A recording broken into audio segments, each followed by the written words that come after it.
Fat Crip. Okay. It's clown free shit. MMG shit.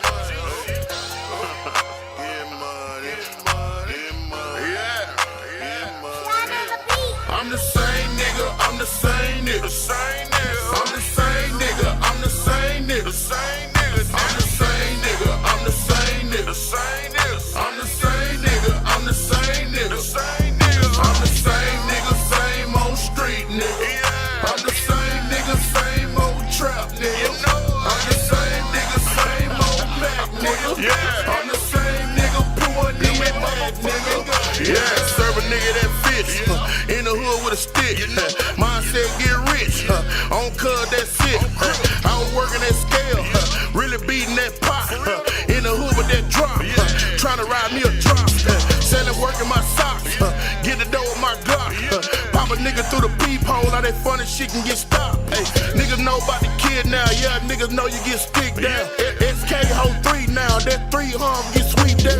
Ballin', bustin' fucking all these niggas hold now. Trust me, I'm clutching. Racked up in the geek now. Same nigga you hatin' on be the same nigga with your bitch house. Drunk and fucking your bitch mouth.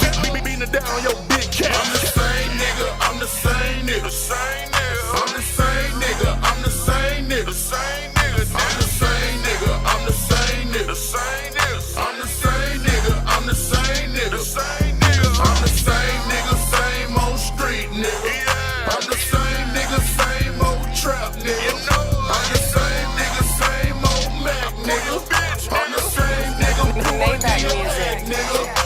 I'm the same nigga, still moving ground, send a dope. Move 100,000 chopaholic. Muscle gang, Lex, Luger, 10 shooters in a Uber. Pull up on your baby mama, pussy nigga. Same time, I'ma roll it, though the time wrong. Same block, niggas grind on. Same light, niggas shine on. I'm the same nigga with the Range Rover, ride dirty while the 12 rollers. Cans ashing from the baking soda. I was cooking up the Coca-Cola. Fiend, how you dabbing for that check? Trap booming, I ain't missing yet. Same nigga from the same hood. Same gang, got a Hollywood. Catching plays, I been running routes. 5 years, I'm gon' run it south. Ain't no secret, bitch, I'm in and out. Buying wings, stopping Waffle House. Whole store, taking money back. Kill him hundreds like a psychopath. Same nigga with a lot of cash. Same nigga with the same rags. I'm the same nigga, I'm the same nigga. I'm the same nigga, I'm the same nigga. I'm the same nigga, I'm the same nigga. I'm the same nigga, I'm the same nigga. I'm the same nigga, same old street nigga. I'm the same nigga, same old trap nigga. I'm the same nigga, same old Mac nigga. I'm the same nigga, poor nigga, head nigga. Yeah.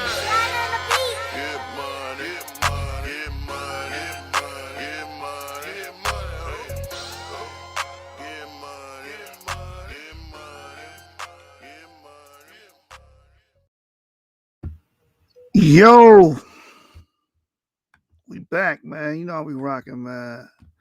7 Gang, Sauce Gang. You feel a way about the intro, outro music, find another channel to watch. I'm always Rep Dallas, you know what I'm saying? Texas, Lone Star State in the building. GOP in the building, man. We back again. Today's topic, we're going to be dealing with African-American political history. And I think it's a very pertinent topic that needs to be touched on. And the reason why it should be, talked about and brought to the forefront, it's for the simple fact that we have a misconception on what our political interests should be. You know what I'm saying? We have a misconception. We think that the Democrats have the best interests, our best interests at heart, and that's not the case at all. As you can see, and as you study history, you're going to clearly see a pattern with these guys that they have been employed to suppress, oppress, and repress the African-American ethnic group. This is why you have a Democratic House, Democratic Senate, and a Democratic president, and you still can't get reparations. And reparations was proposed on the Democratic platform. You have the government in your hand right now. and they don't give a damn about passing reparations. You understand? Can't blame Republicans because that's not a part of their platform. People argue, say they should. We could talk about what they should do all day, but the platform that proposed it is not even showing any support. You understand? At all. They're not trying to show any support at all, man. They're not putting any dollars behind it. They're not, campaigning behind it, advertising it.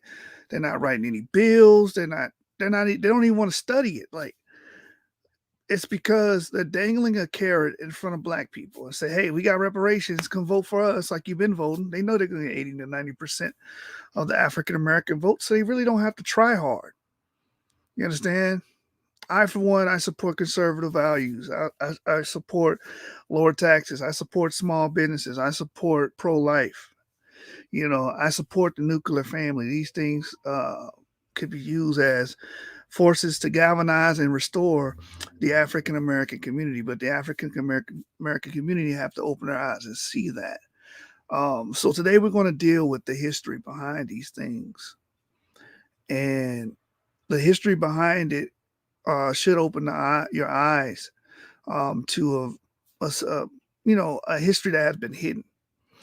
What the Democrats did in the past was not clandestine, was not hidden. It was in the open. Their agenda was very much so, out and open. And now today they kind of suppress it and try to make it seem like they're the party of diversity, they're the party of the blacks, they're the party of African Americans.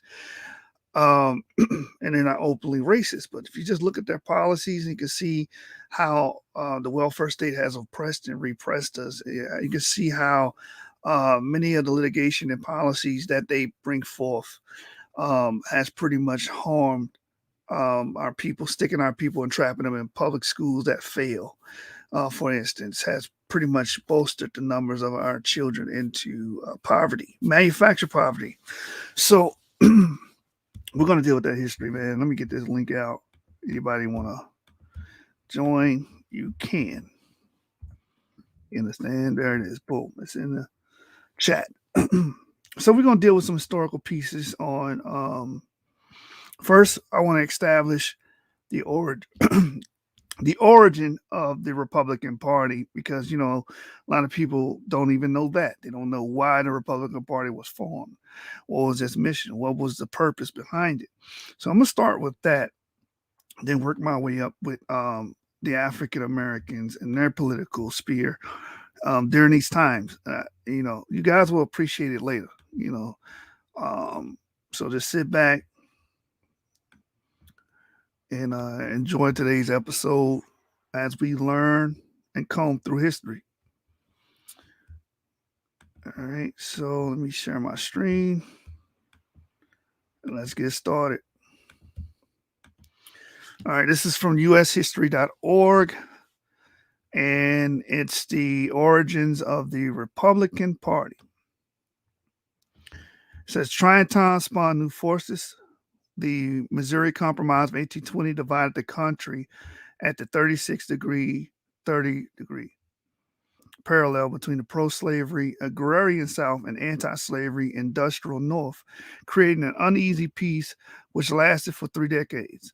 This peace was shattered in 1854 by the Kansas-Nebraska Act. Settlers would decide if their state would be free or a slave. Northern leaders such as Horace Greeley, Salmon Chase, and Charles Sumner could not sit back and watch the flood of pro-slavery settlers cross the parallel.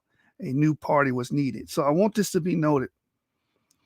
The reasoning behind the Republican Party, one of the foundations, right, was the fact that they were trying to combat the spread of slavery. Now, I've been through grade school, high school, middle school, like everybody else. This was never taught to me in school. And I came from a red state. I came from a red county. I'm like, why was this not? This should have been a talking point. This should have been, brought to the forefront and the school systems. But then again, a lot of these school systems are liberal. So we see why certain things that would, if black, that's another thing too. I want to bring this information to the neighborhoods, man, the communities. I want to bring this to the hood.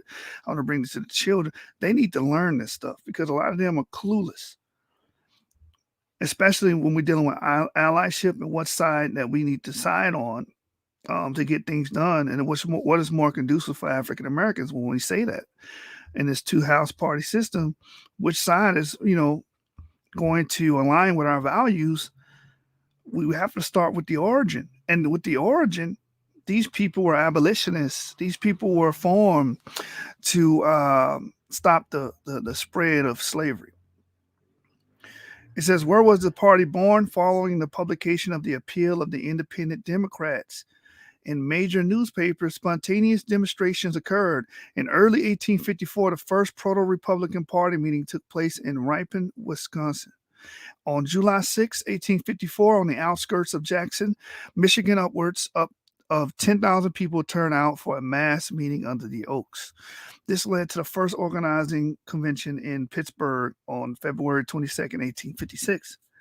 The gavel fell to open the party's first nominating convention in Philadelphia, Pennsylvania on June 17, 1856, announcing the birth of the Republican Party as a unified political force. The Republican Party name was Christian in an editorial written by New York newspaper magnate Horace Greeley. Greeley printed in June 1854, we should not care much whether those thus united against slavery were designated Whig, Free Democrat, or something else, though we think some simple name like Republican would more fitly designate those who had united to restore the Union to its true mission of champion and promulgator of liberty rather than propagandist of slavery.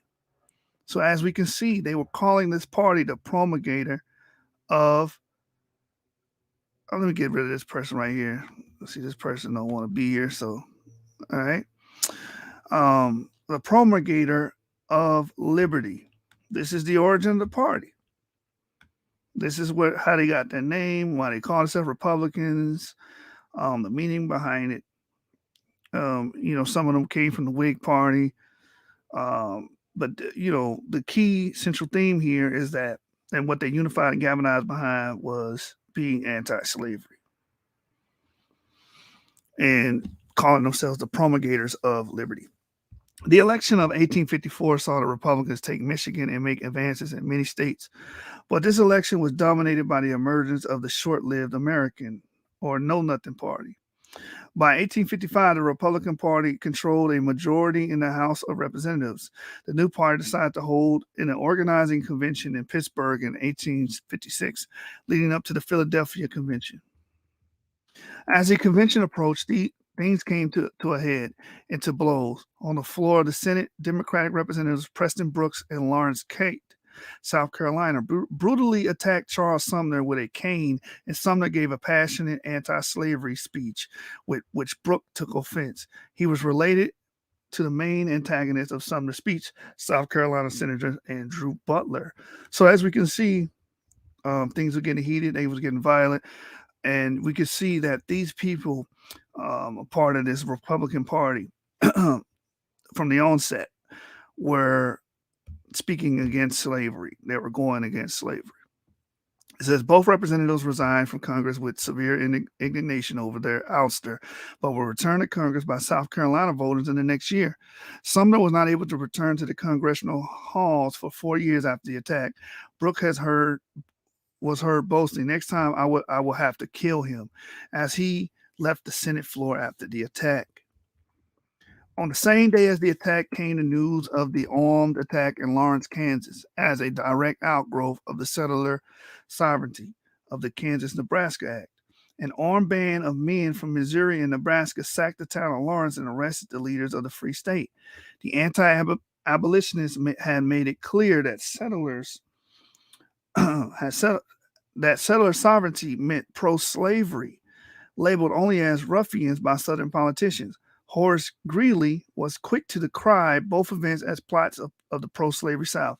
Failing to silence the North by threats, the South now resorts to actual violence.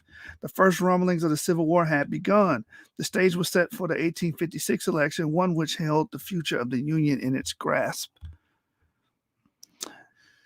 And then it says, and what are they nicknamed the Grand Old Party, the GOP and whatnot.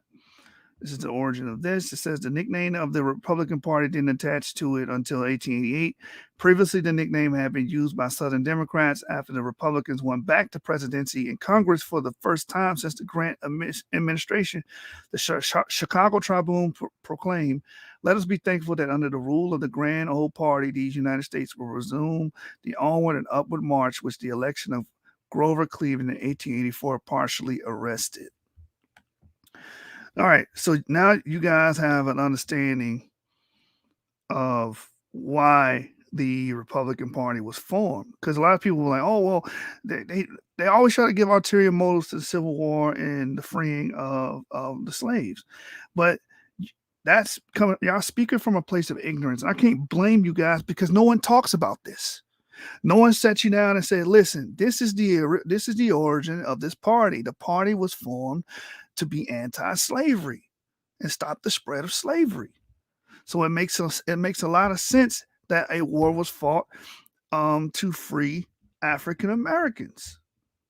It makes a lot of sense once you understand the origin of the Republican Party. And as we just read, this party was met with violence.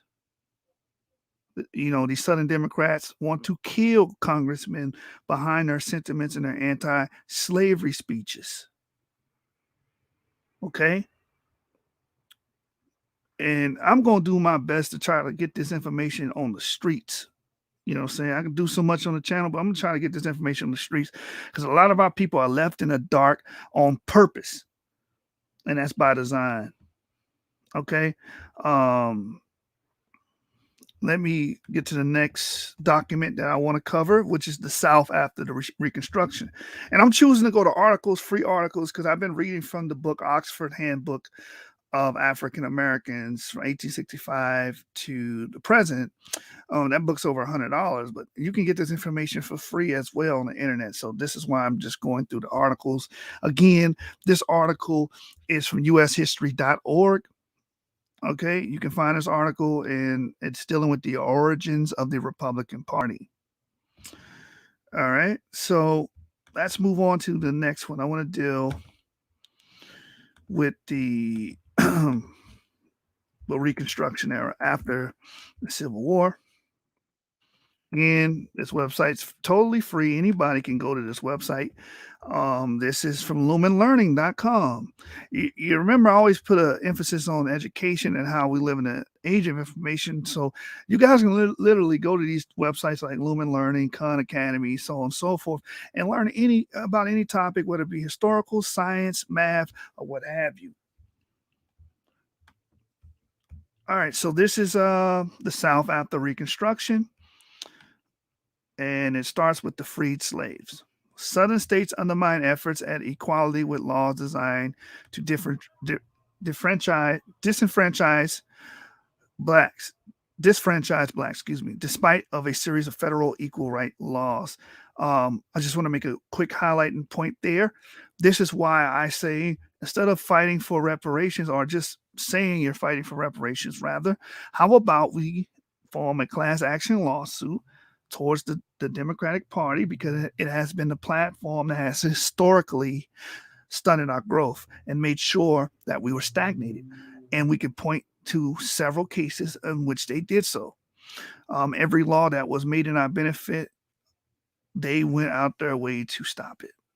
They went out their way to block it or find loopholes to make our lives a living hell and stunt our growth. Like stopping us from getting higher learning.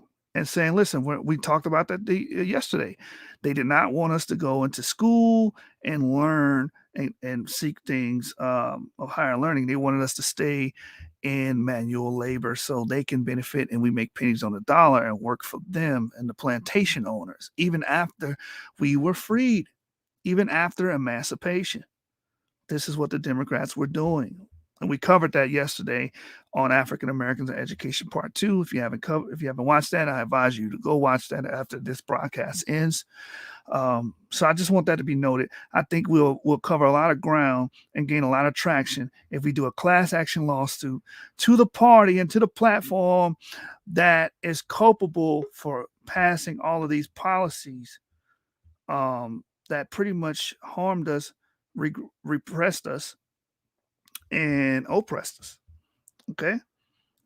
So again, Southern states undermine efforts at equality with laws designed to disfranchise blacks, despite a series of federal equal right laws. Learning objectives describe the Southern freedmen experience after the Civil War. Key takeaways: African American freed slaves in the South faced a number of struggles after the Civil War. General William Tecumseh Sherman passed an ordinance guaranteeing recently freed slaves land after his march to the sea, but his orders had no force of law and were overturned. We're going to talk about that, who overturned this, because it's very important who overturned this. This is basically the 40 Acres and the Mule, and it was overturned. This guy, being a Republican, proposed it, but Lincoln was killed. He was assassinated. And after he was assassinated, we got a new president. And we're going to touch on that later and how he overturned this here. In the 1870s, Democrats gradually returned to power in the southern states, sometimes as a result of elections in which paramilitary groups intimidated opponents, attacking blacks or preventing them from voting. This is another key point, and these are the things we bring up in a class action lawsuit. These people have had over 100 years of repressing and oppressing black people, which has impacted us. So I think we should take the fight to the legal side of things and sue these people. Okay, and this is why. And it says paramilitary group that includes the KKK.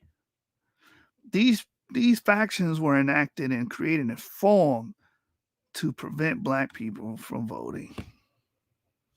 And this is how they reclaimed power in the South. Because remember, after the Civil War ended, the Southern Democrats were disbanded. They had no power. They had no congressional seats. How they regained that power is through violence, through the KKK, through these paramilitary groups, going around lynching, killing, threatening, so they can regain those seats in the South. Blacks were still elected to local offices in the 1880s, but the establishment Democrats were passing laws to make voter registration and electoral rules more restrictive.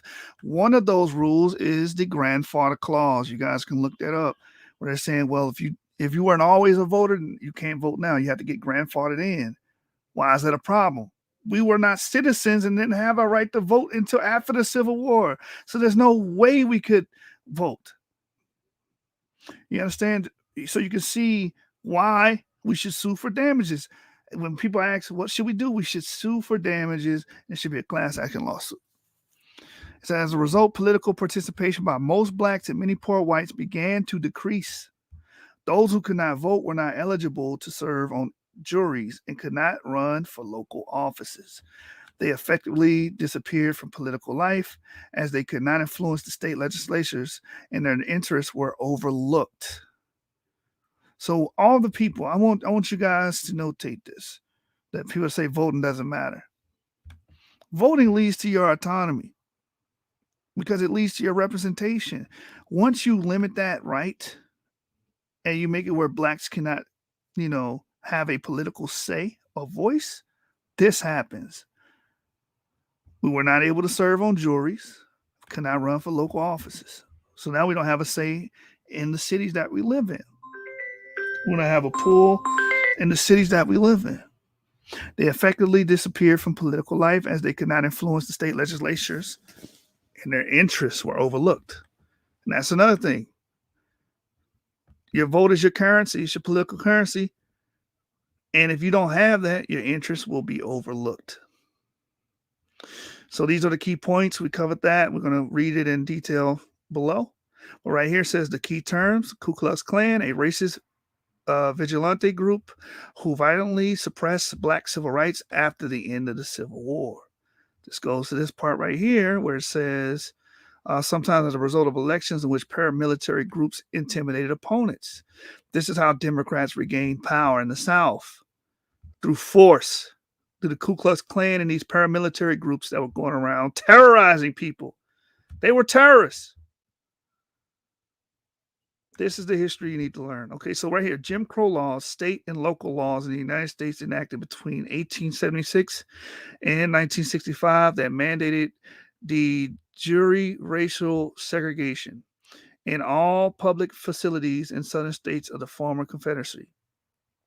40 acres and a mule, a short-lived policy providing arable land and an army mule to black former slaves enacted by Major General William Tecumseh Sherman. It says during the Reconstruction period of 1865 to 1877, federal law provided civil rights protection in the U.S. South for freedmen, the African Americans who had formerly been slaves. In the 1870s, Democrats gradually returned to power in the southern states, sometimes as a result of elections in which paramilitary groups intimidated opponents, attacking blacks for preventing them from voting. Gubernatorial elections were closed and disputed in Louisiana for years, with extreme violence being unleashed during the campaigns. In 1877, a national compromise to gain Southern support in the presidential election resulted in the last of the federal troops being withdrawn from the South. And this is one of the critiques that I do have of the Republican Party. I think they should have went harder during this period. But, many feared to fight another civil war. But I think they should have just took that fight and ate that and continued to fight against these dang terrorists that were allowed to reign over us. It says white Democrats had regained political power in every southern state. These conservative white Democratic Redeemer governments legislated Jim Crow laws, which segregated black people from the white population and upheld them constitutionally as separate but equal rights. So this is the history of Reconstruction. The Union came in to enforce 13, 14, 15 amendments. They had to withdraw because they had a compromise, and all hell broke loose during this period. I also want to point out the word conservative. The reason why these people are called conservative because they were trying to conserve the old ways of the Democratic Party. You understand? The Republicans will be progressive because they were more progressive in their laws and policy towards African Americans and freedmen. But the conservatives like, nope, separate but equal. All right, so people won't get confused with that because Republicans are conservatives now. That's because they conserve family values, less government, so on and so forth. They're about conserving. Liberals about, as the Bible say, the liberal person is vile. I'm just going to leave it there. Now, the federal aid says the federal government adopted a policy of providing arable land to former black slaves during the last stages of the American Civil War in 1865. Actually, if you were to convert this wealth in today's time, I think it was $6 trillion. The 40 acres and a mule would equal $6 trillion, if I'm not mistaken. It says they were freed as a result of the advance of the Union armies into the territory previously controlled by the Confederacy, particularly after Major General William Sherman's, I'm just going to say Sherman because I have a problem with this middle name, pronouncing it. It said marches to the sea. General Sherman's Special Field Orders number 15 issued on January 16, 1865, provided for the land while some of its beneficiaries also received mules from the army for plowing. The policy became known as the 40 acres and a mule. The Special Field Orders issued by Sherman was never intended to represent the official policy of the U.S. government with regard to all former slaves. That's also important to note. Andrew Johnson, who succeeded President Lincoln after the assassination, revoked Sherman's orders and returned the land to its previous white owners. Are you guys listening to this? So the reason why, so we always bring up 48, we never got our 40 acres and a mule. Nobody explains to you why you didn't get your 40 acres and a mule, or your ancestors didn't get the 40 acres and a mule. The Democratic president, Andrew Johnson, is why you didn't get your 40 acres and a mule. Andrew Johnson, who succeeded President Lincoln after the assassination, revoked Sherman's orders and returned the land to its previous white owners. Because Andrew Johnson, being a Democrat, being pro-slavery, he was against African Americans attaining wealth, attaining land, and attaining autonomy, because that was a part of the orders as well. They were going to be able to govern themselves. Andrew Johnson was like, no, these Negroes don't deserve that. Why? Because he comes from a political platform that does not want the Negroes to achieve anything above being a manual laborer. And that's what we covered yesterday in the video yesterday. A lot of these Southerners, these Southern Democrats fought against our education. They did not want us to be educated. They only wanted us to work with our hands. This is why I frown upon people today that have those same talking points saying, oh, we should just get trades, just get trades. No, don't do anything mathematic or scientific. Don't do that. Don't do pharmaceutical science. No. Don't go into petroleum engineering. No. Don't become actuaries. Just do a trade, become a nurse. You sound just like these Southern racist redneck Democrats that for years kept their feet, on our necks. All right. It says, because of this, the phrase 40 acres and a mule has come to represent the failure of the Reconstruction policies in restoring to African Americans the fruits of their labor. But again, Andrew Johnson, the Democratic president, is responsible for that. During this time, the federal government also attempted to provide aid to Black Southerners through the Freedmen's Bureau. The Bureau was created through the Freedmen's Bureau Bill, which was initiated by President Abraham Lincoln and was intended to last for 1 year after the end of the Civil War. On March 3rd, 1865, Congress passed a bill to aid former slaves through legal food and housing, oversight, education, health care, and employment contracts with private landowners. At the end of the war, the Freedmen's Bureau main role was providing emergency food, housing, and medical aid to refugees. It also helped reunite families. Later, it focused its work on helping the freedmen adjust to their condition of freedom by setting up work opportunities and supervising labor contracts. It soon became, in effect, a military court that handled legal issues. The Bureau distributed 15 million rations of food to African Americans and set up a system in which planters could borrow rations in order to feed freedmen they employed. The most widely recognized of the Freedmen's Bureau's achievements is its accomplishments in the field of education. Prior to the Civil War, no Southern state had a system of universal state-supported public education. Freedmen had a strong desire to learn to read and write. They had worked hard to establish schools in their communities prior to the advent of the Freedmen's Bureau. By 1866, missionary and aid societies worked in conjunction with the Freedmen's Bureau to provide education for former slaves. So when you're on my channel and you hear me say the Republicans are the reason we were transformed from a largely illiterate society to a literate society, this is what I'm referring to. The Freedmen's Bureau, you had the philanthropists from the North that came in as well, like New England missionaries that came in as well and provided their funding and provided their teachers. The Bureau faced many challenges despite its good intentions, efforts, and limited successes. By 1866, it was attacked by Southern whites for organizing blacks against their former masters. That same year, President Andrew Johnson, supported by radical Republicans, vetoed a bill for an increase of power for the Bureau. So, do y'all see this? Andrew Johnson again, and of course, not all Republicans were good, right?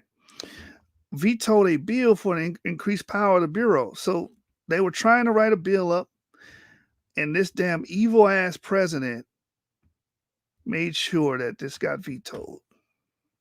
Many local bureau agents were hindered in carrying out their duties by the opposition of the former Confederates and lacked a military presence to enforce their authority. Because remember, the Union was seceding from the South during this time, and that's the biggest blunder in our history. They should have kept the Union in the South and stumped out the fire known as these racist redneck Dixiecrats.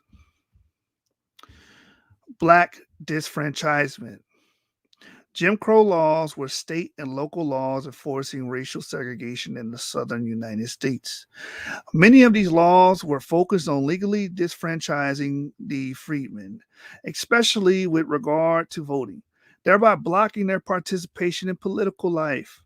Blacks were still elected to local officials in the 1880s, but the establishment Democrats were passing laws to make voter registration and electoral rules more restrictive. As a result, political participation by most blacks and many poor whites began to decrease. Between 1890 and 1910, 10 of the 11 former Confederate states, starting with Mississippi, passed new constitutions or amendments that effectively disfranchised most blacks and tens of thousands of poor whites through a combination of poll taxes, literacy and comprehension tests, and residency and record keeping requirements. Grandfather clauses temporarily permitted some illiterate whites to vote. So you can see all of the ventures of the Democratic Party and the negative impact that they had on African Americans. Because you take away our political pool, our political power, now we don't have any say in state legislature, laws. We don't have any say about anything that governs us. That's very huge and important. That's important. So when you present this class act lawsuit, this has to be brought up. Those who could not vote were not eligible to serve on juries and could not run for local offices. They effectively disappeared from political life as they could not influence the state legislatures and their interests were overlooked. Public schools have been established by Reconstruction legislatures for the first time in most southern states. The schools for black children were consistently underfunded compared to schools for white children, even when considered within the strained finances of the post-war South. The decreasing price of cotton kept the agricultural economy at a low. White supremacist paramilitary organizations allied with Southern Democrats. White supremacist paramilitary organizations allied with Southern Democrats use intimidation, violence, and assassinations to repress blacks and prevent them from exercising their civil rights in elections from 1868 until the mid-1870s. The insurgent Ku Klux Klan, KKK, was formed in 1865 in Tennessee as a backlash to defeat in the war and quickly became a powerful secret vigilante group with chapters across the South. The Klan initiated a campaign of intimidation directed against blacks and sympathetic whites. Their violence included vandalism and destruction of property, physical attacks and assassinations and lynchings. Teachers who came from the North to teach freedmen were sometimes attacked or intimidated as well. Again, as we covered in a prior episode, they did not want black people being educated. Let's keep going. African Americans in Southern politics. After the Civil War, many African Americans and former slaves became Republicans and office holders. So, unbeknown to many people, we were initially Republicans by and large because that was the party that was formed to stop the spreading of slavery and the party that ultimately ended slavery. All right, it says learning objectives, examine African American involvement in Southern politics. The key takeaways. Most African Americans served in local offices, with very few serving in national offices. Hiram Rhodes Revels was the first African American to serve in Congress as a senator. Joseph Hayne Rainey was the first African American to serve as a congressman. At the beginning of 1867, no African American in the South held political office, but within 3 or 4 years, a significant minority of office holders in the South were black. The 15th Amendment guaranteed African American men the right to vote, but it did not guarantee that the vote would be counted or that the districts would be apportioned equally. And what this is referring to is the 3/5. A lot of people misquote the 3/5. The 3/5 it doesn't mean you're 3/5 of a human being. It means that out of the slave population or out of the free ex-slave population, right? Only 3/5 of their votes count. Key terms: Reconstruction, a period of U.S. history from 1865 to 1877. So if you hear the Reconstruction era, this is the time. This is the epoch that's being referred to, 1865 to 1877, during which the nation tried to resolve the status of the ex-Confederate states, the ex-Confederate leaders, and freedmen after the American Civil War. 15th Amendment prohibits each government in the United States from denying a citizen the right to vote based on the citizen's race, color, or previous conditions of servitude. For example, slavery. It was ratified on February the 3rd, 1870. After the Civil War, Republicans took control of all southern state governorships and state legislatures except Virginia's. This is very important to note. After the Civil War, there were no southern Democratic governors or governorship, and they had no say in Congress. This is why we read earlier they came back into power in the 1870s. They were disbanded after the Civil War. So the people that was doing most of the fighting against our rights were really Northern Democrats. You had Northern Democrat Andrew Johnson and all these people, Northern Democrats, that were making sure that we were not able to build wealth, making sure that we would stay a subjugated underclass. The Republican coalition elected numerous African Americans to local, state, and national offices. Although they did not dominate any electoral offices, Black representatives voting in state and federal legislatures marked a drastic social shift. At the beginning of 1867, no African American in the South held political office, but within 3 or 4 years, a significant minority of office holders in the South were Black. About 137 Black office holders had lived outside of the South before the Civil War. Some had escaped from slavery to the North, became educated, and returned to help the South advance in the post-war era. Others were free Blacks before the war who had achieved education and positions of leadership elsewhere. Other African American men who served were already leaders in their communities, including a number of preachers. As happened in white communities, not all leadership depended upon wealth and literacy. A few African Americans were elected or appointed to national office. African Americans voted for white candidates and for Blacks. The 15th Amendment guaranteed the right to vote, but did not guarantee that the vote would be counted or the districts would be apportioned equally. In addition, establishment Democrats passed laws to make voter registration and electoral rules more restrictive, with the result that political participation by most Blacks was stifled. As a result, states with a majority African American population often elected only 1 or 2 African American representatives in Congress. Exceptions including South Carolina at the end of the Reconstruction, 4 of its 5 congressmen were African American. So as we can see, the Democrats played an active role in suppressing and repressing our vote and our political power. Hiram Rhodes Revels, September 27, 1827 through January 16, 1901, was the first African American to serve in the United States Senate.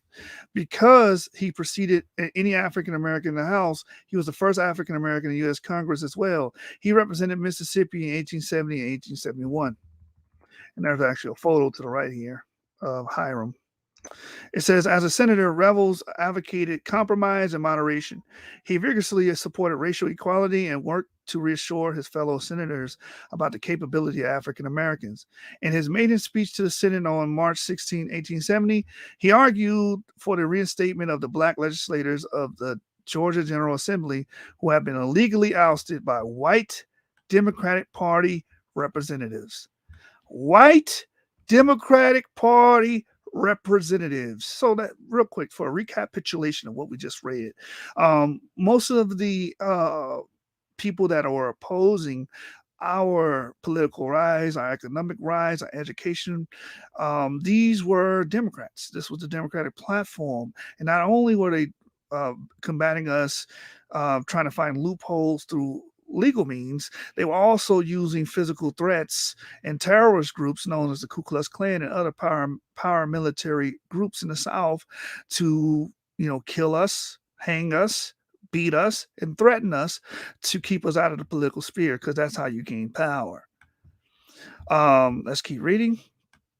Joseph Haynes Rainey, June 21st, 1832 to August 1st, 1887, was the first African American to serve in the U.S. House of Representatives, the second black person to serve in the U.S. Congress, the first African American to be directly elected to Congress. Revels had been appointed, and the first black presiding officer of the U.S. House of Representatives.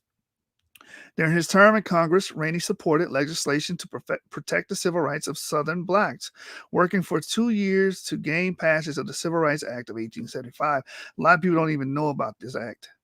He also worked to promote the Southern economy. In May 1874, Rainey became the first African American to preside over the House of Representatives as Speaker pro tempore.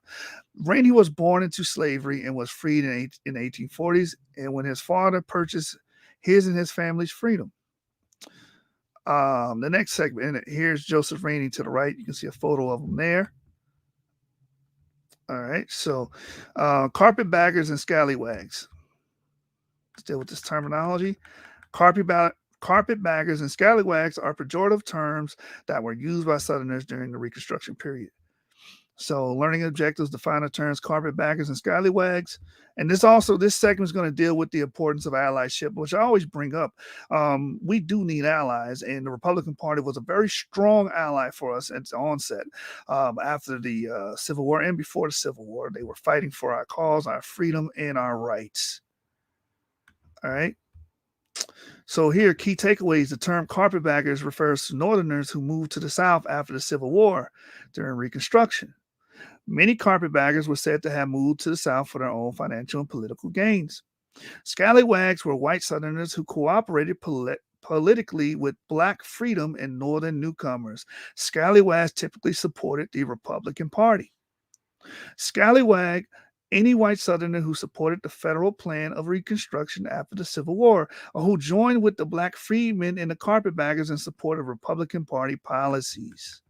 Reconstruction, a period of U.S. history from 1865 to 1877, during which the nation tried to resolve the status of ex-Confederate states, the ex-Confederate leaders, and freedmen, ex-slaves after the American Civil War.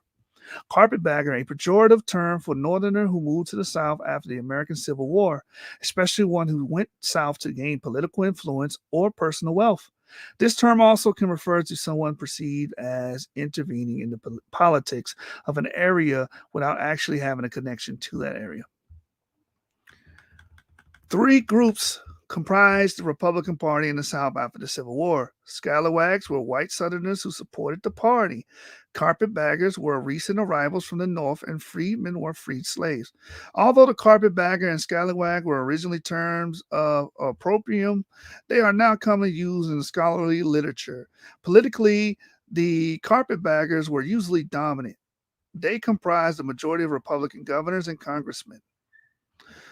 However, the Republican Party inside each state was increasingly torn between the more conservative scallywags on one side and the more radical carpetbaggers with their black allies on the other. In most cases, the carpetbaggers won out, and many scallywags moved into the conservative or Democrat opposition. Carpetbaggers. In the context of U.S. history, the term carpetbagger is used to describe Northerners who moved to the South after the Civil War during the Reconstruction 1865 to 1877. The term referred to the observation that many of these newcomers carried their belongings in a carpet bag.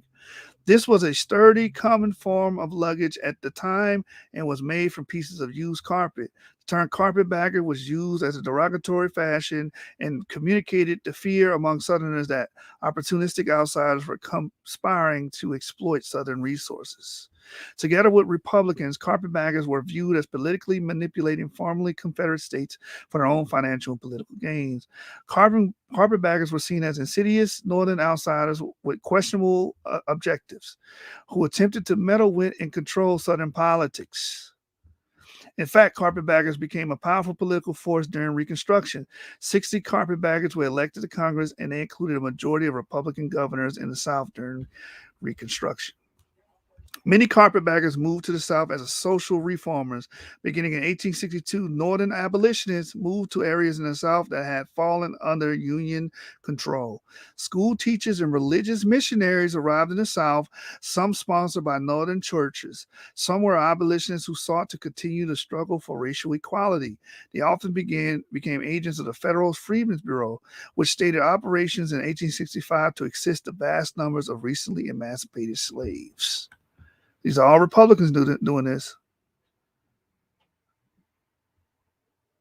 This is all Republicans doing this. I want to answer this real quick before I cover the rest of this. Someone says, Hero Hunter Black Garo says, saw this on Clubhouse. Will he be speaking on reparations at any point? Or we are ready for our 40 acres and a Tesla plus direct cash payments? I'm guessing this is Brother Cash.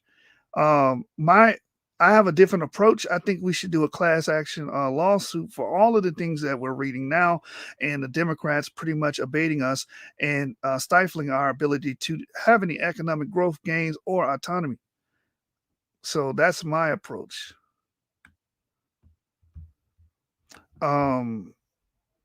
As we stated, people from the North were sent down. They were called carpetbaggers. A lot of these people came down and educated us. And a lot of these groups are responsible for transforming us from an illiterate population to a literate one. It says here the Bureau established schools in rural areas of the South for the purpose of educating the mostly illiterate Black population. Other Northerners who moved to the South participated in rebuilding railroads that had been previously destroyed during the war. During the time Blacks were enslaved, they were prohibited from being educated and attaining literacy. Southern states had no public school systems, and white Southerners either sent their children to private schools or employed private tutors. After the war, hundreds of Northern white women moved south, many to teach newly freed African American children. While some Northerners went south with reformist impulses, many others went south merely to exploit the chaotic environment for personal gain. Many carpetbaggers were businessmen who purchased or leased plantations and became wealthy landowners, hiring freedmen to do the labor. Most were former Union soldiers eager to invest their savings in the promising new frontier, and civilians lured south by press reports of easy money on cotton plantations. Following the Civil War, carpetbaggers often bought plantations at fire sale prices. Because of this and other behavior, they were generally considered to be taking advantage of those living in the South. A carpetbagger should not be confused with a copperhead, a term given to Northerners who sympathize with the cause of Southern secession. Next one, scallywags. In U.S. history, scallywag was a term used for white Southerners who supported Reconstruction in the Republican Party after the Civil War. Like carpetbaggers, the term scallywag has a long history of the use of as a slur. Typically, it was used by conservative pro-Federation Southerners to derogate individuals whom they viewed as betraying Southern values by supporting Northern policies such as desegregation. In historical studies, the term is commonly used as a neutral descriptor for Southern white Republicans, but some historians have discontinued this habit because of the term's pejorative origin. I also want to make some commentary on this as well. With this statement here, with the Southern values, this is also why they're conservative, because they were trying to conserve these quote-unquote Southern values, which was the subjugation of African Americans and keeping them as the menial labor workforce. It says, during Reconstruction, scallywags formed coalitions with Black freedmen and Northern newcomers to take control of state and local governments. Despite being a minority, these groups gained power by taking advantage of Reconstruction laws of 1867. These laws disenfranchised individuals who could not take the ironclad oath. Any individual who had served in the Confederate Army or who had held office in the state or Confederate government was not allowed to take this oath. Remember what I said. After the Civil War, the Confederate states were disbanded. So all these people that served in the Confederate States government prior to this, they were not allowed to come back and have a say in government in the South. And that's what allowed these Republicans to blossom during this time. It says, because they were unable to take this oath, these individuals were disenfranchised. The coalition controlled every former Confederate state except Virginia, as well as Kentucky and Missouri, which were claimed by the North and the South. For varying lengths of the time between 1866 and 1877, two of the most prominent scallywags were General James Longstreet, one of Robert E. Lee's top generals, and Joseph E. Brown, who had been the wartime governor of Georgia. And to the right, you can see the Ku Klux Klan threatening to hang some of these scallywags. It says the fate of the carpetbaggers and scallywags. Cartoon threatening that the Ku Klux Klan would witch carpetbaggers to Tuscaloosa, Alabama, independent monitor, 1868. And you see the symbol. I want you guys to notice this. Look at the page. Look at the page right here. Y'all see this? What is the symbol of the KKK? A donkey. What is the symbol of the Democratic Party? A donkey. These people were working in concert, man. Scalawags were denounced as corrupt by Democrats. The Democrats alleged that the scalawags were financially and politically corrupt and willing to support bad government because they profited personally. Scalawags, along with carpetbaggers, were also targets of violence, mainly by the Ku Klux Klan. Now, I want you to see, nothing has changed over 100 years. This is over 100 years ago. 150 years. Think about that. And the Democrats use propaganda to try to say, oh, these people are corrupt, they're bad. This is the same thing they did with Trump, But meanwhile, this party is responsible for killing people through their paramilitary groups, including the KKK, repressing the blacks, stopping them from seeking higher education, stunting their economic growth, and stifling them politically. But they want to call these people corrupt. Give me a damn break. You know what I mean? In an 1868 newspaper interview, Nathan Forrest, the Grand Wizard of the KKK, stated that the Klan's primary opposition was to the Loyal League's Republican state governments, people such as Tennessee Governor William Ganaway Brunlow, and other carpetbaggers and scalawags. In the 1870s, many scalawags left the Republican Party and joined the conservative Democrat coalition. So a lot of them flipped. Agriculture, Tennessee, and the environment. The American South remained heavily rural for decades after the Civil War. Sharecropping was widespread as a response to economic upheaval. Learning objectives. Explain the social economic organization of the rural South in the late 19th century. Key takeaways. Many former slaves became sharecroppers, working under a system which they farmed an owner's land in exchange for sharing the yield of the crop. Farmers who owned their own equipment were tenant farmers and paid a smaller fee for the use of the owner's land. They enjoyed more freedom than the sharecroppers. Sharecroppers included both black and poor white farmers and had little, if any, chance of advancement or profit. I think this should be a point that's also mentioned in a class action lawsuit. This is why we have to know history, man. We can't be ignorant to history. We can't be. We have to know this. If you want to have a strong argument instead of just begging the government for money, you need to, jump on this class action lawsuit. That's how we should do it. And point all this stuff out in history. Listen, this is what this party has done. This is how the party thwarted our successes in education, in the political field, in the job field. We need to point it out this way. Be more articulate on these points. And then when we pinpoint an actual platform and party, we can show that this actual entity played a major role in our downfall. All right. Sharecroppers included both black and poor white farmers and had little, if any, chance for advancement or profit. Racial segregation and outward signs of inequality were everywhere and rarely were challenged. Blacks who violated the color line were susceptible to expulsion or lynching. Key terms: tenant farmer, a person who farms land rented from a landlord. The renter provides his or her own farming tools and resources. Sharecropper, a person who enters an agreement with a landowner to farm the land and then pays a portion share of the produce as rent. Landowners provide most of all of the resources needed to farm.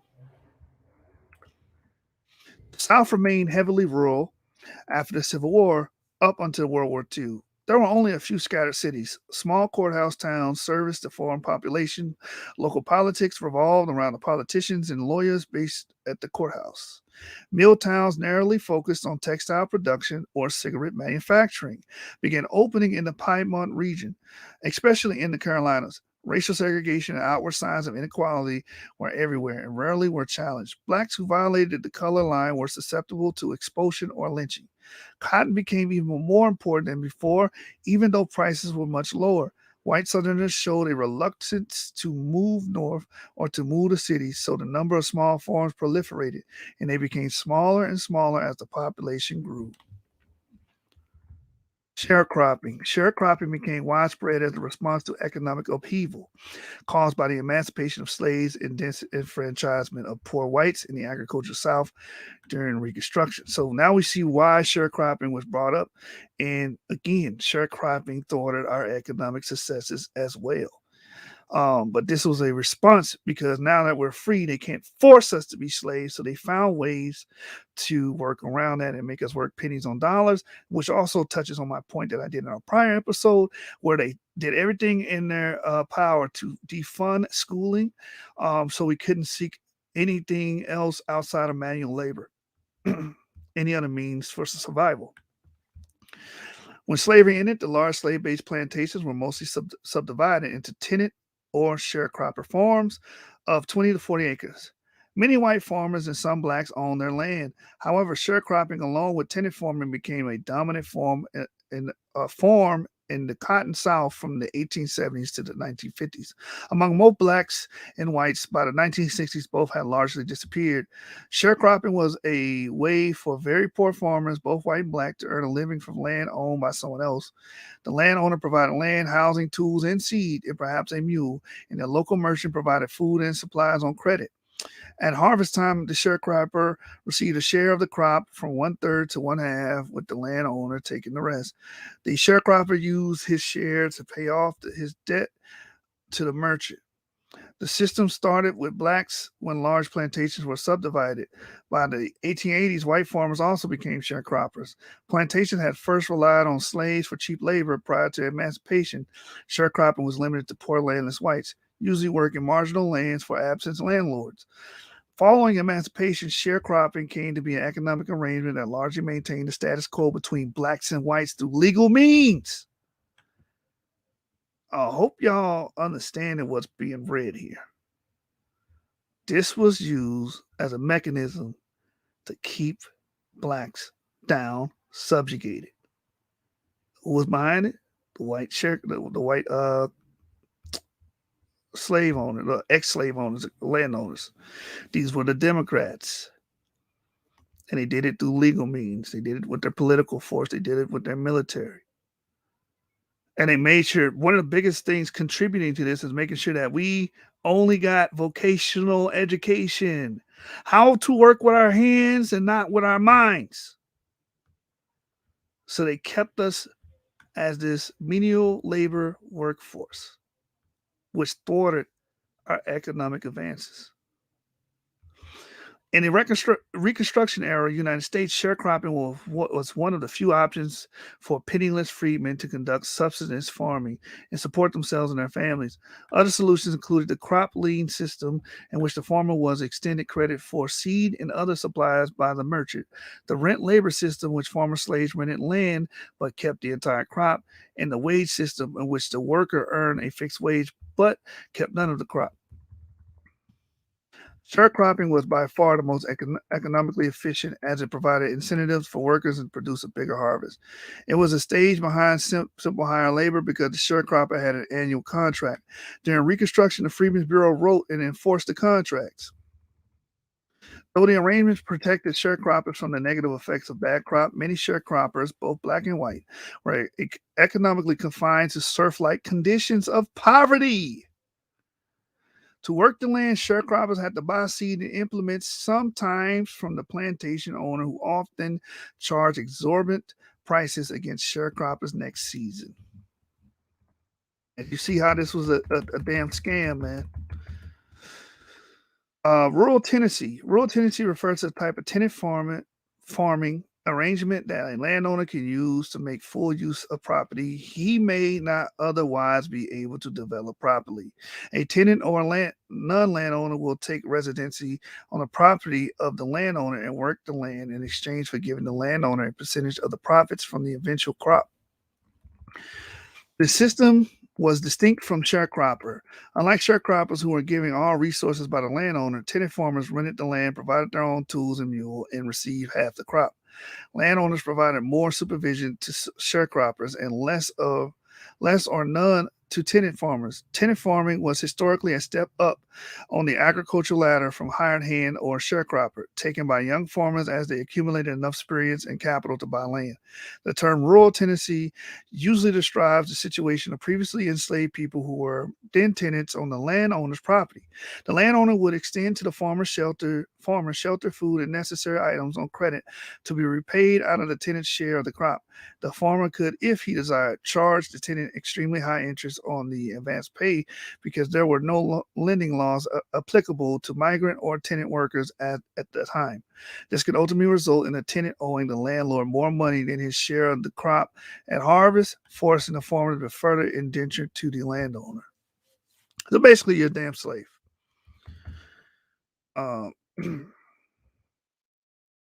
It says landowners in the South frequently used the practice after slavery was abolished. Modern day tenancy is much more highly regulated, and these practices are more rare. All right, the radical record. Radical Republicans in Congress, led by Stevens and Sumner, opened the way to suffrage and legal equality for freedmen. Evaluate how radical Republican Congress worked to change the post-Civil War political landscape. He points the radical Republicans aim to undermine the power of the ex-Confederates and provide civil rights such as suffrage or recently freed slaves. Senator Lyman Trumbull proposed the first civil rights law, which stated that African Americans were to be granted equal rights as citizens in all aspects. The radical Republicans also passed the Reconstruction Amendments, which were directed at ending slavery and providing full citizenship to freedmen. Northern congressmen believed that providing black men with suffrage would be the most rapid means of political education and training. Many of the political and legal advances made by African Americans in the Reconstruction period were undermined by laws passed by individual states in the Supreme Court. As we read earlier, the reason why a lot of this stuff was not successful is because Democrats in the South, and also Andrew Johnson, we brought out earlier, what he did was he overturned the 40 acres and a mule, the order that was given by that general. He overturned that. You understand? These are all points that we should bring up in a court of law when we sue the Democratic Party for being responsible and culpable in these acts, heinous acts against us. All right. Key terms. Reconstruction Amendments. The 13, 14, and 15 Amendments to the U.S. Constitution adopted between 1865 and 1870, the 5 years immediately following the Civil War. Freedmen's Bureau, a U.S. federal government agency that aided distressed freedmen, free slaves in 1865 to 1869 during the Reconstruction era of the United States, also known as the Bureau of Refugees, Freedmen, and Abandoned Lands. Charles Sumner, a radical Republican senator from Massachusetts who led efforts in Congress to provide civil rights to freedmen. Radical Republicans, a loose faction of American politicians within the Republican Party from about 1854, before the American Civil War, until the end of Reconstruction in 1877. Radicals strongly opposed slavery during the war and after. The war distrusted ex-Confederates, demanding harsh policies for the former rebels and emphasizing civil rights and voting rights for freedmen, recently freed slaves. Radical Republicans. The Radical Republicans were a faction of American politicians within the Republican Party of the United States from about 1854 until the end of the Reconstruction in 1877.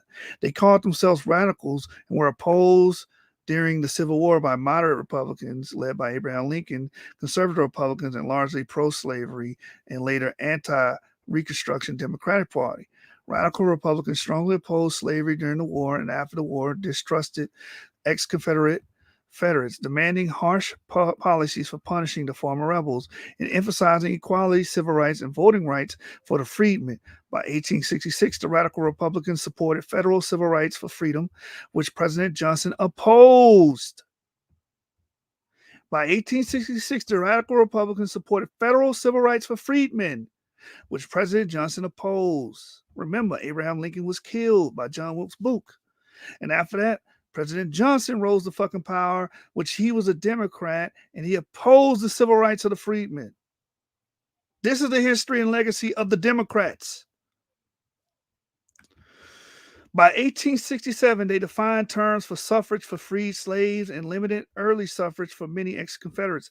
While Johnson opposed the radical Republicans on some issues, the decisive congressional elections in 1866 gave the radicals enough votes to enact their legislation over Johnson's vetoes. So Johnson was vetoing the whole time. He was trying to stop the Republicans' effort in giving us rights and suffrage and support.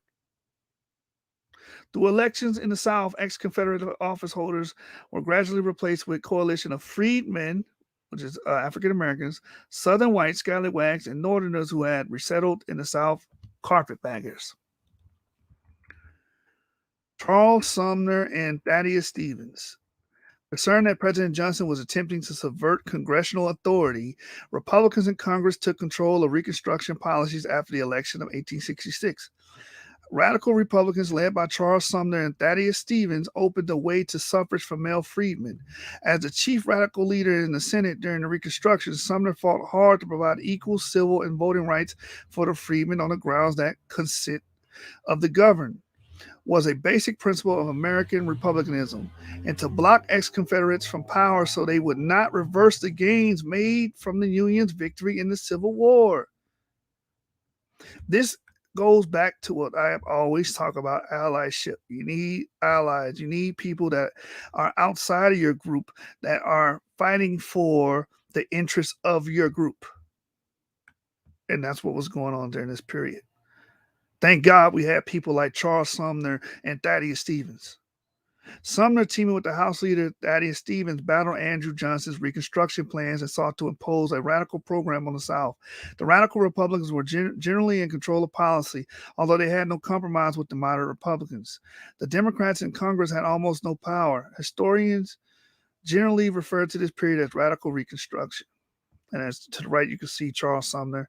Charles Sumner, January 6, 1811, March 11, 1874, was an American politician and senator from Massachusetts. During the Reconstruction, he fought to minimize the power of the ex-Confederates and to guarantee equal rights to the freedmen. During fall 1865, as a response to black codes and worrisome signs of Southern recalcitrance, the radical Republicans blocked the readmission of former rebellious states to the Congress. Johnson, however, was content with allowing former Confederate states into the Union as long as their state governments adopted the 13th Amendment abolishing slavery.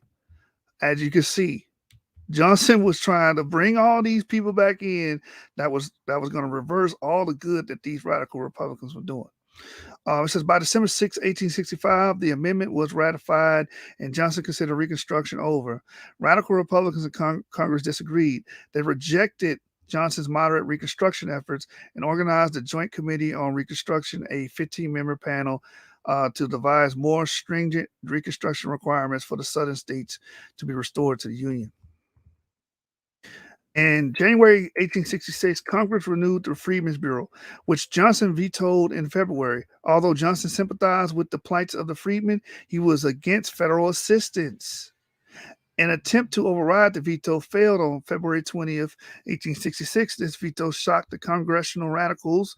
In response, both the Senate and the House passed a joint resolution not to allow any senator or representative seat minutes until Congress decided when Reconstruction was finished. Senator Lyman Trumbull of Illinois, leader of the moderate Republicans, took the black codes as an affront.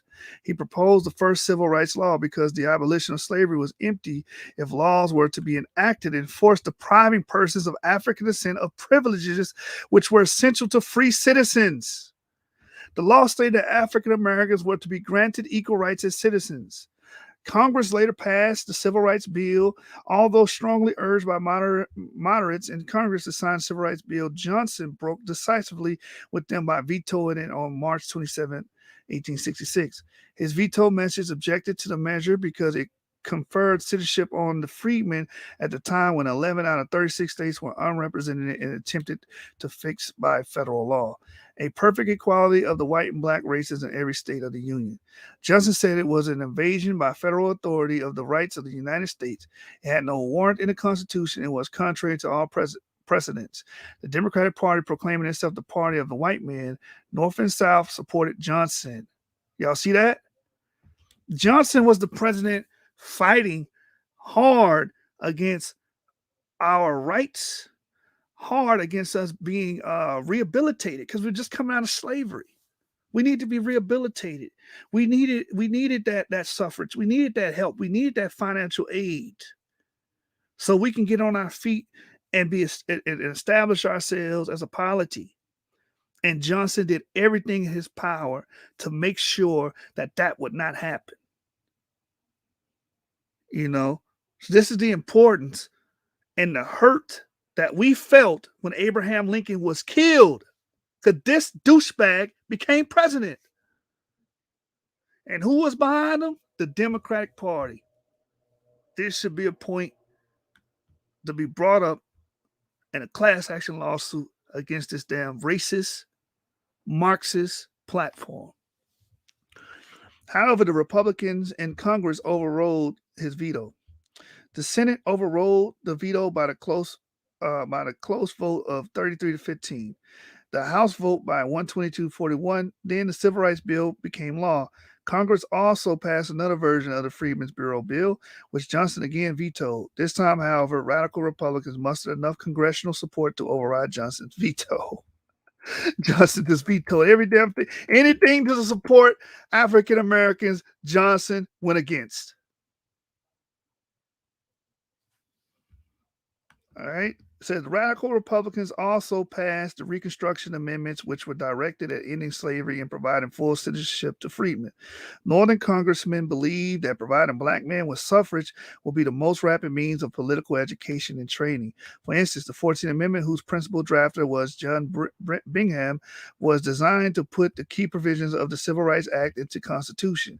It extended citizenship to everyone born in the United States except visitors and Indians on the reservations, penalized states that did not give vote to the freedmen, and most importantly, created new federal civil rights that could be protected by federal courts. Johnson used his influence to block the amendment in the states.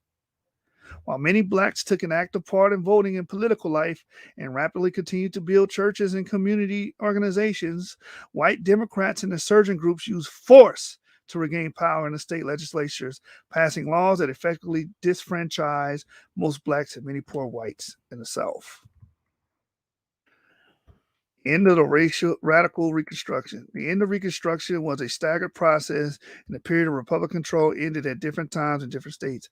With the Compromise of 1877, Army intervention in the South ceased and Republican control collapsed in the last three states of governments in the South. This was followed by a period of white Southerners labeled redemption, during which white-dominated state legislatures enacted Jim Crow laws and, beginning in 1890, disenfranchised most blacks and many poor whites through a combination of constitutional amendments and electoral laws.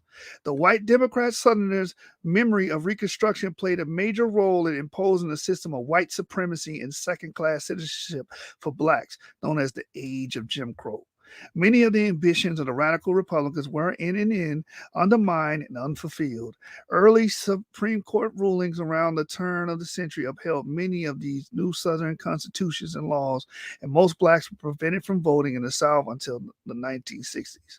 Full federal enforcement of the 14th, 15th Amendments did not occur until the passage of legislation in the mid-1960s as a result of African American civil rights movement. And that's the document. All right. That's the entirety that Lumen provides on the South after Reconstruction. And as we can see at the end of this, we have a strong case, because look how long of a damper did it put on the South from 1877 all the way to 1960s. And thank God for the Republicans and at the House and the Senate, because they are the ones who voted for the Civil Rights Bill. All right. So let that be noted. Ruth Smith says, side note, Tennessee has a town infamous for lynching. Its most infamous lynching was of an elephant that stepped on a white girl. Oh, damn. Yeah, let's get those likes up, man. We give y'all real history here. All right. With that, let me show you a few clips from there. Again, that's from Lumen Learning. Anybody can access this document, The South After Reconstruction. Let me give you guys some video clips to refer to as well. Brief recapitulation. A new conflict? The American Civil War ended in 1865, and a new conflict immediately began.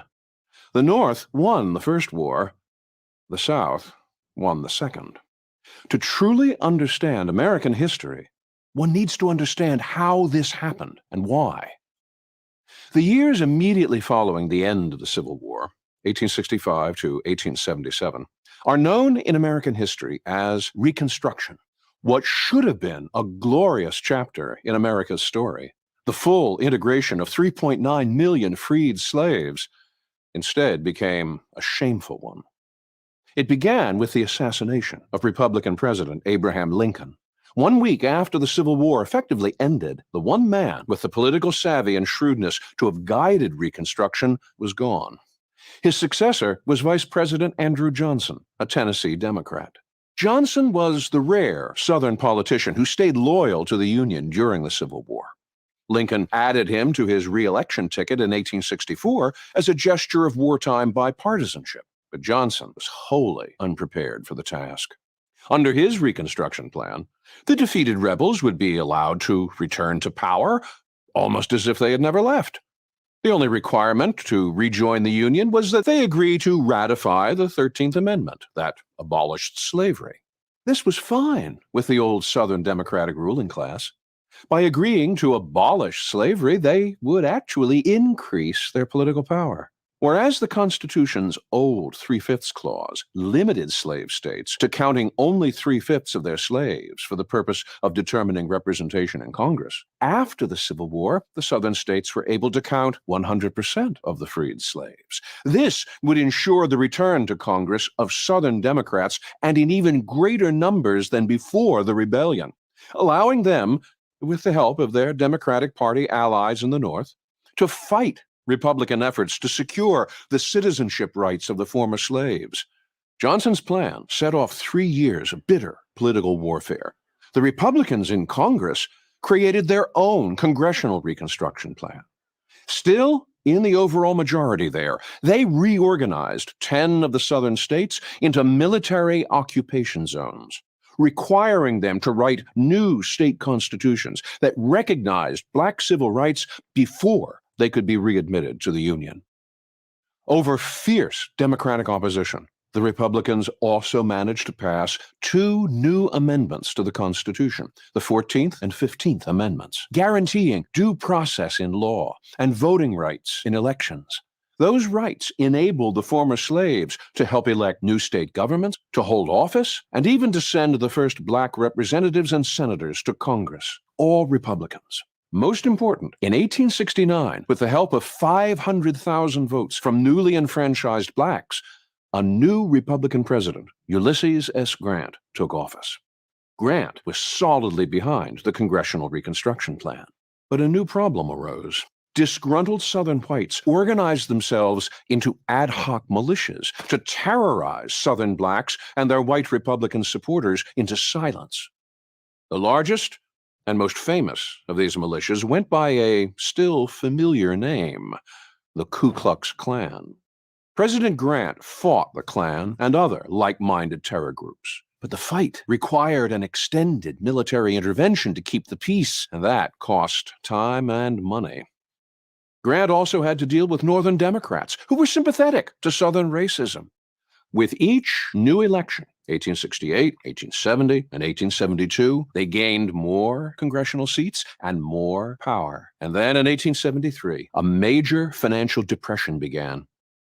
Economically desperate, anxious to put the remnants of the Civil War behind them, voters gave control of the House of Representatives back to the Democrats in the 1874 midterm elections. Grant left office in 1877. Soon after, the last Republican state governments in the South were overthrown. Black voters were disenfranchised, Jim Crow racial segregation became the order, and the South returned to social and economic backwardness. What could we have done better? First, we should have imposed a real occupation on the defeated Confederacy until a new political generation grew up in the South, which learned a newer lesson about race and rights than white supremacy. Second, we should have gotten land ownership into the hands of the freed slaves and brought the South into the same world of free markets, economic mobility, small-scale manufacturing and industry that Lincoln's Republicans advocated. But the truth is that the North had won the war, but the South had won the peace. That's the real story of Reconstruction. I'm Alan Gelzo, professor of American history at Gettysburg College for Prager University.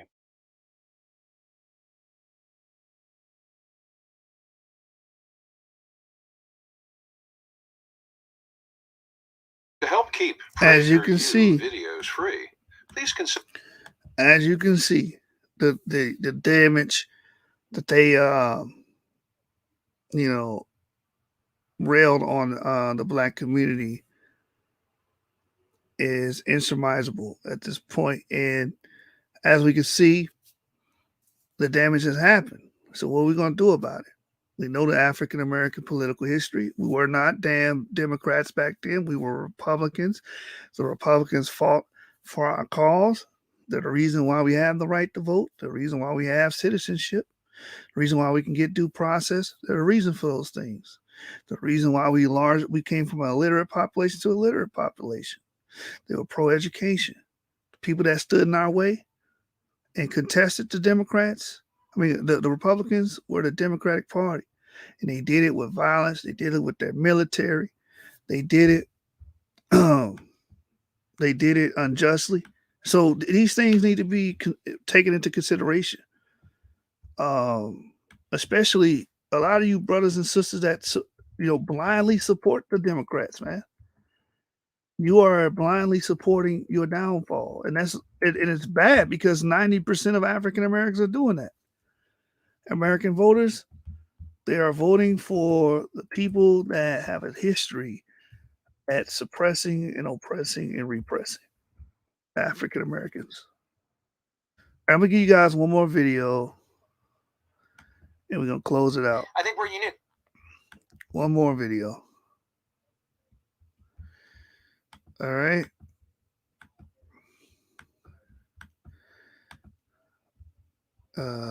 Chrome tab. Here we go. Check this out. Because now, as you can see, we are in a studio atmosphere. We're not in a remote atmosphere anymore. When you think about racial equality and civil rights, which political party comes to mind? The Republicans or the Democrats? Most people would probably say the Democrats, but this answer is incorrect. Since its founding in 1829, the Democratic Party has fought against every major civil rights initiative and has a long history of discrimination. The Democratic Party defended slavery, started the Civil War, opposed Reconstruction, founded the Ku Klux Klan, imposed segregation, perpetrated lynchings, and fought against the Civil Rights Acts of the 1950s and 1960s. In contrast, the Republican Party was founded in 1854 as an anti-slavery party. Its mission was to stop the spread of slavery into the new Western territories with the aim of abolishing it entirely. This effort, however, was dealt a major blow by the Supreme Court in the 1857 case Dred Scott versus Sandford. The court ruled that slaves aren't citizens, they're property. The 7 justices who voted in favor of slavery, all Democrats. The 2 justices who dissented, both Republicans. The slavery question was, of course, ultimately resolved by a bloody civil war. The commander-in-chief during that war was the first Republican president, Abraham Lincoln, the man who freed the slaves. 6 days after the Confederate Army surrendered, John Wilkes Booth, a Democrat, assassinated President Lincoln.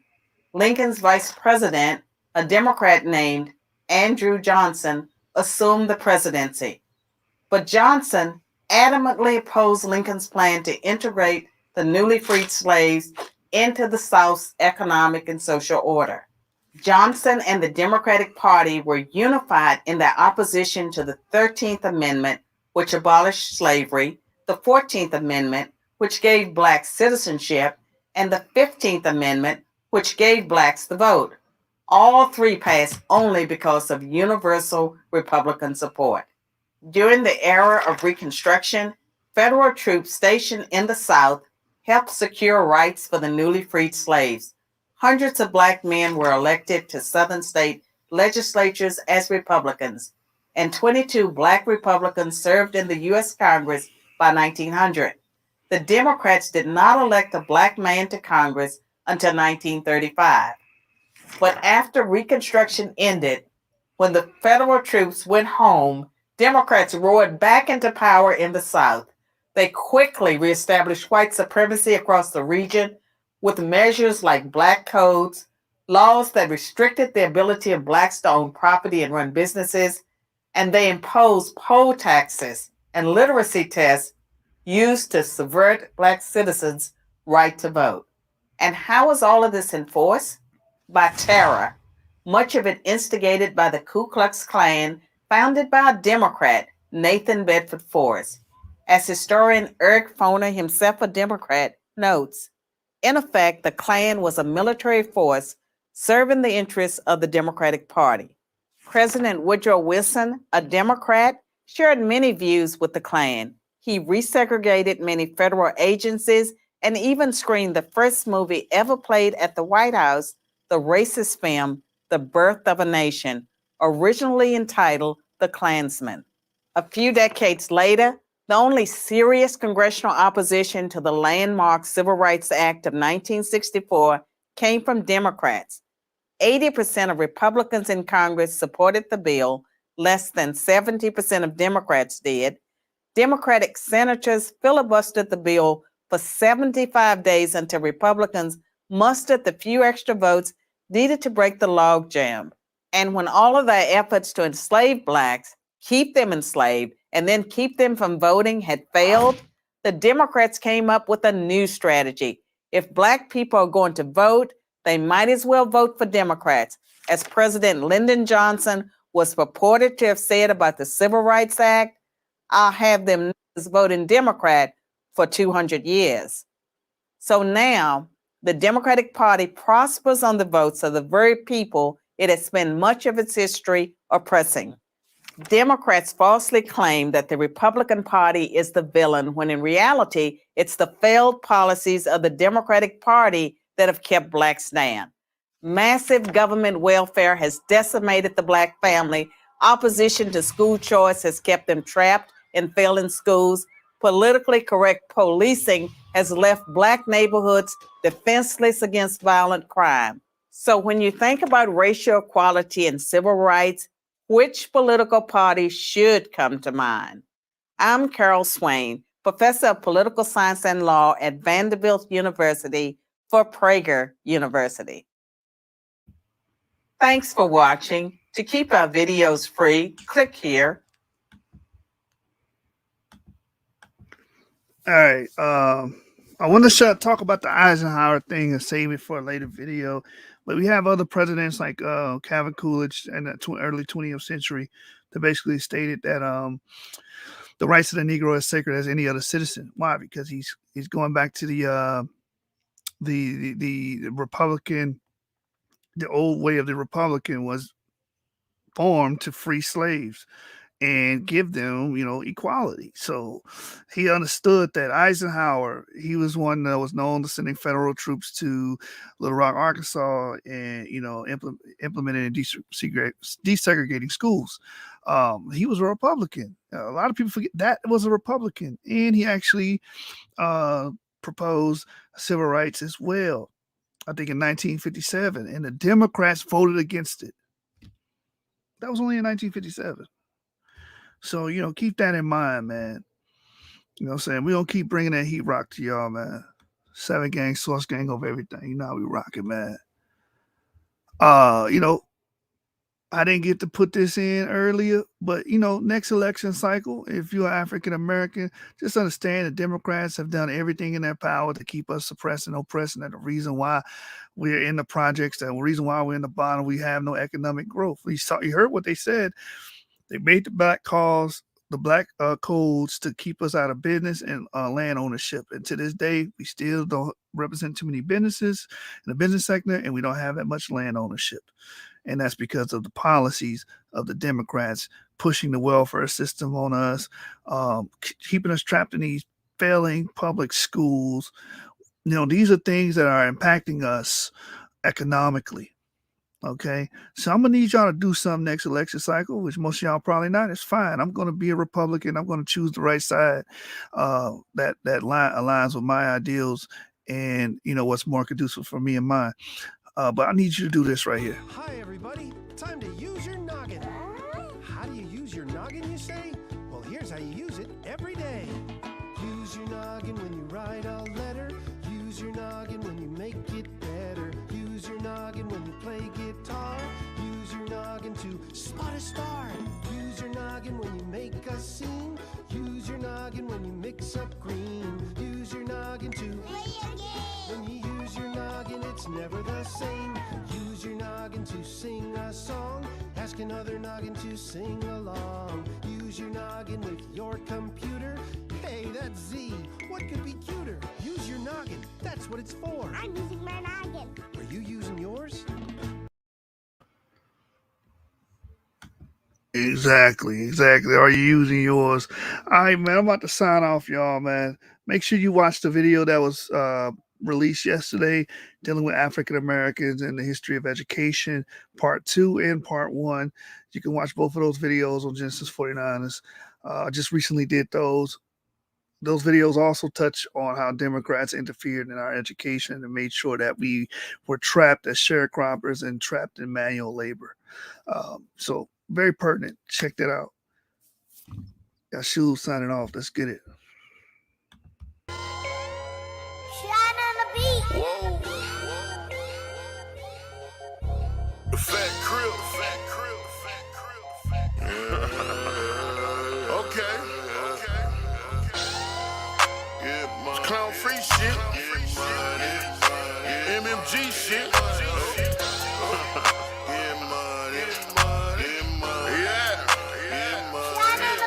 I'm the same nigga, I'm the same nigga. I'm the same nigga, I'm the same nigga. I'm the same nigga, I'm the same nigga. I'm the same nigga, I'm the same nigga. I'm the same nigga, same old street nigga. I'm the same nigga, same old trap nigga. I'm the same nigga, same old Mac nigga. I'm the same nigga, pouring in my bag nigga. Yeah, serve a nigga that fits. In the hood with a stick. Mine said get rich. On cuz that's it. I was working that scale. Really beating that pot. In the hood with that drop. Trying to ride me a drop. Selling work in my socks. Get the dough with my Glock. Pop a nigga through the peephole. Now that funny shit can get stopped. Hey, niggas know about the kid now. Yeah, niggas know you get stick down. SK hold 3 now. That 3 hum get sweet down. Ballin'. Bustin' fucking all these niggas hold now. Trust me, I'm clutching. Racked up in the geek now. Same nigga you hatin' on be the same nigga with your bitch house. Drunk and fucking your bitch mouth. Beating it down on your big cat. I'm the same nigga, I'm the same nigga. I'm the same nigga, I'm the same nigga. I'm the same nigga, I'm the same nigga. I'm the same nigga, I'm the same nigga.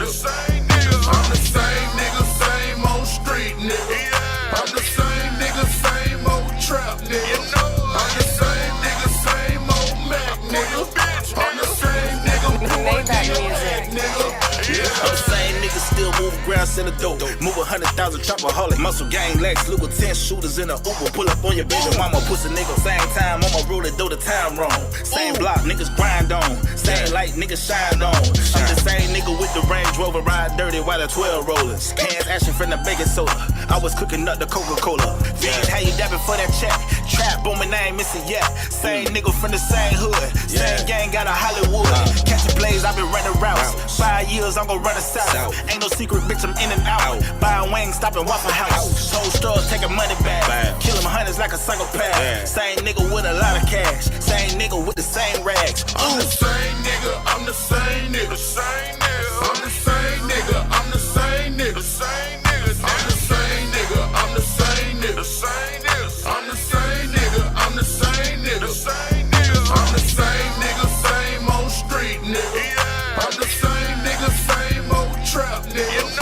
I'm the same nigga, same old Mac nigga. I'm the same nigga, pulling in your head nigga. Yeah.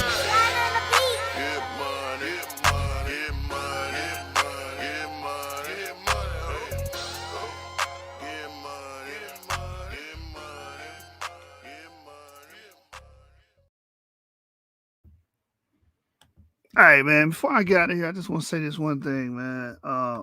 We need to take this information. I'm gonna do it. You know what I'm saying?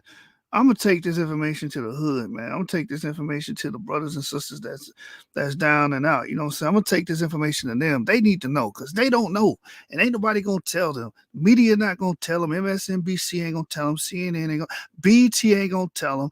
TI ain't gonna tell them. None of these people, these influencers, social media, they not gonna tell you the history behind the Democrats and the history of oppressive practices and fighting against our right to be citizens here in America. He's not going to tell you that. But guess what? Yahshua going to tell you, man. 7 gang over everything. I'm going to tell y'all, bro. 7 candlesticks up. And I've been telling you niggas, it ain't a debate. It's a stick up. Gang.